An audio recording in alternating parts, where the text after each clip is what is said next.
This is 5 on your side at 6. Focused on you.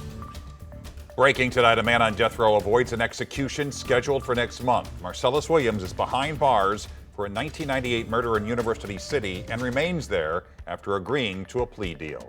Thanks for joining us. I'm Mike Bush. And I'm Ann Allred. He's agreed to an Alford plea, which means he is not admitting guilt for the murder of former St. Louis Post-Dispatch reporter Felicia Gale. Our Justina Cornell was in the courtroom today with all the latest developments unfolding, and she joins us live from the St. Louis County Courthouse. Well, it's safe to say it was a day of constant changes. Now, the hearing today at the court was supposed to start at 8:30, but it was delayed by hours, so we were on standby waiting to hear any new updates. Now, today, attorneys for Marcellus Williams were prepared to present new evidence claiming his innocence.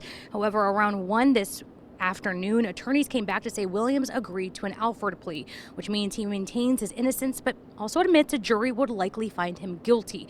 The attorneys then explained the key evidence in this case, the murder weapon, was mishandled. Because of this mishandling, DNA was removed and added during the years, which brought concerns to the investigation. Now, Williams won't face execution next month but remains behind bars with life without parole. The packed courtroom was also moved to a rally nearby in support of Williams this afternoon. His son was also there today, and he said he's still processing this decision because he believes his dad is innocent. I'm all over the place, and I don't really want to. That's why I say I don't really know how to feel yet. I want to sit down with the rest of my family and we'll talk and get with the rest of the people and see what we do moving forward. My dad know I love him. I'm out here, so that's just that, So ain't too much to say. He already know. Tomorrow morning at 8:30, there will be another hearing for his resentencing, and we're expected to hear from the victim's family. Now, and just within the last couple hours, we also learned the Attorney General plans to appeal to the Missouri Supreme Court. Reporting live, Justina Cornell, 5 on your side. The third day of classes is over at St. Louis Public Schools, but the transportation issues within the district are still causing problems for many families tonight. More parents have reached out to 5 on your side saying their kids still don't have a way to get to school. Our Megan Kernan is live at SLPS headquarters with what issues they continue to face. Megan. Mike, not only are there students who still need a ride to get to and from class, many parents can't get a hold of anyone from the transportation office. That's what's happening to 2 single working moms right now. Tonight, we hear their frustrations as they struggle to get answers from a line that no one seems to answer.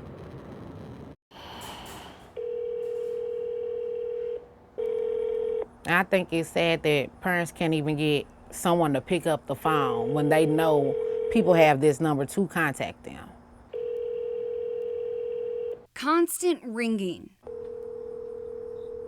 And I call this number multiple times a day. If you call the main SLPS transportation number, Kia Miller and Shakara Green say all you'll get is ringing and more ringing. 3 days later, and their sons still haven't been picked up for class. Both moms say they were never notified this summer about their children's transportation plans. The school is telling me that they can't do anything about it. Miller's son, Kamorian Miller, and Green's son, Jermaine Whitfield Jr., both have special needs. Their moms say this adds to the challenges the 1st and 4th graders already face. Every day he gets overwhelmed. How am I getting to school today?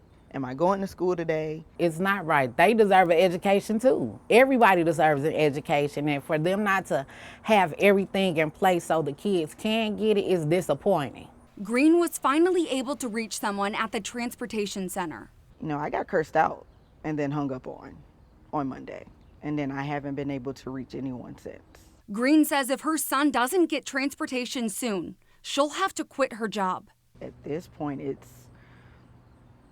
we're either probably going to have to pull them out and I'm going to have to do homeschool to get so much pushback for something as small as transportation, which is what the district is supposed to supply for him. It's overwhelming and it's frustration. Miller says this has become a financial burden for her, buying Uber rides for her son to get to school.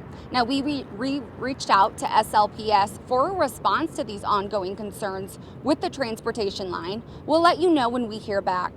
Live in downtown St. Louis, Megan Kernan, 5 on your side. On Monday, the city of St. Peters will be blocking off access to Mexico Road from Kimberly Lane. The temporary closure comes after residents filed complaints saying that area is too dangerous. 5 on your side's Laura Barczewski takes us down the road of concern. Exit only, no entrance, because as you see, the sign says do not enter. Ron Stazik has lived in the St. Peters area for about 40 years and has only seen the situation on Kimberly Lane get worse. There's 550 to 700 cars a day that come through the street, and the average speed is 33 miles an hour. It's a 25-mile-an-hour speed limit, so you know that cars are going 35 to 45 miles an hour. But another problem that's developed is people turning off of Mexico Road onto this street, which is very dangerous too. He's talking about a dangerous, illegal right turn from Mexico Road onto Kimberly Lane. Many people use the street as a cut-through. You save about 8 to 10 seconds instead of going the correct way to Grand Teton. Residents who live on Kimberly Lane say none of the preventative measures to keep people from coming in the subdivision exit have worked. They actually believe some of them have made it worse. Because here they tried to redo the median here on Mexico Road, and it just made it more inviting for people to come straight off Mexico Road. Now the city of St. Peters is going to temporarily close the subdivision exit for 45 days. We're going to look at monitor traffic operations, make sure it's not creating an issue with traffic, monitor safety. We'll get opportunity for residents to give feedback. We'll compile all of that information, and then if the decision is to move forward with a permanent closure, we'll make that recommendation to our board. Reporting in St. Peters, Laura Barczewski, 5 on your side. The city wants residents to weigh in on this closure, and you can do that by calling this number, 636-477-6600, or you can submit a comment online, and we have that link at ksdk.com. Since 2020, there's been an increase in COVID cases at the end of the summer, and we're in that uptick right now. The bump in cases has people asking their doctors and pharmacists if they can get their boosters early. Tracy Hinson found out if the booster is even available, and if so, when should people get it, Tracy? Okay, Mike and Ann, if you are immunocompromised, you should talk to your doctor about getting a COVID booster. If you are not, the recommendation is to wait for the new COVID variant booster. There is not an exact timeline, but pharmacies expect the updated vaccine to be out in late September. The timing aligns with the vaccine's peak efficacy to be during the winter COVID surge, which is usually when it's the highest. Dr. Hillary Babcock is the Chief Quality Officer at BJC Healthcare. She says most people, including herself, should wait for the fall 2024 specific vaccine to come out. I am anxious to get the next vaccine. I am looking forward to that new updated vaccine being available and being sure that I'm protected against the current strains that are circulating. And I hear from friends and family and patients that they are also looking forward to getting that good coverage coming into the winter season, where we usually see the bigger surge of COVID. Now, I checked with national pharmacies, CVS and Walgreens, as well as neighborhood pharmacy, Ladue Pharmacy. COVID shots are paused until the new vaccine arrives. Coming up, an arrest in a string of thefts at area Target stores. Plus, we'll catch up with political editor Mark Maxwell. He's at the Democratic National Convention.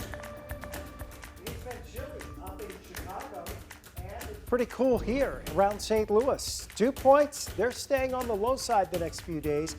We're going to talk about the warm-up headed our way for the weekend.